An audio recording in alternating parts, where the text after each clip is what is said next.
നീലേറ്റുപുറം പമ്പ ജലോത്സവത്തിൽ നിരണം ചുണ്ടൻ ജേതാവ്. KG എബ്രഹാം ക്യാപ്റ്റനായ നിരണം ചുണ്ടൻ നീലേറ്റുപുറം നടുവിലെ പറമ്പൻ ചുണ്ടനെ തുഴപ്പാടുകളുടെ അകലത്തിൽ പിന്നിലാക്കിയാണ് കിരീടം ചൂടിയത്. കേന്ദ്രമന്ത്രി വി മുരളീധരൻ ഉദ്ഘാടനം ചെയ്തു. 65ാമത് നീലേറ്റുപുറം ഉത്രാടം തിരുനാൾ പമ്പ ജലോത്സവം പൂർത്തിയായത് വള്ളംകളി പ്രേമികളുടെ ആവേശം ഇരട്ടിയാക്കി.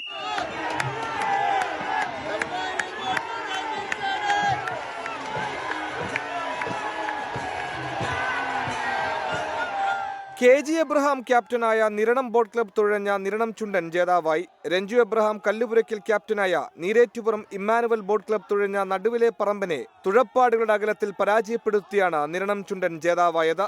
ജോസഫ് മുളന്തനം, അശ്വന്ത് പെരുമിടാക്കളം ക്യാപ്റ്റന്മാരായ തായങ്കരി ജവഹർ ബോട്ട് ക്ലബ് തുഴഞ്ഞ ജവഹർ തായങ്കരി മൂന്നാം സ്ഥാനത്തെത്തി.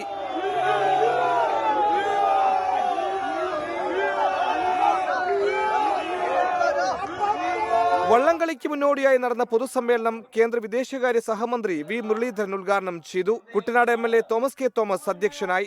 ഈ കേരളത്തെ മുഴുവൻ തന്നെ ലോകത്തിന് മുന്നിൽ അവതരിപ്പിക്കാൻ കഴിയുന്ന തരത്തിൽ ഈ ആഘോഷത്തെ ലോകം മുഴുവൻ പരിചയപ്പെടുത്തുന്ന തരത്തിലുള്ള പ്രവർത്തനങ്ങൾ സംഘടിപ്പിക്കാൻ ആ കാര്യത്തിൽ കേന്ദ്ര സർക്കാരിന്റെ കൂടി പങ്കാളിത്തം ഉണ്ടാകും എന്ന് ഞാൻ ഈ അവസരത്തിൽ സൂചിപ്പിക്കാൻ ആഗ്രഹിക്കുകയാണ്. 24 പത്തനംതിട്ട. 24 അഞ്ചിന്റെ വജ്രത്തിളക്കം.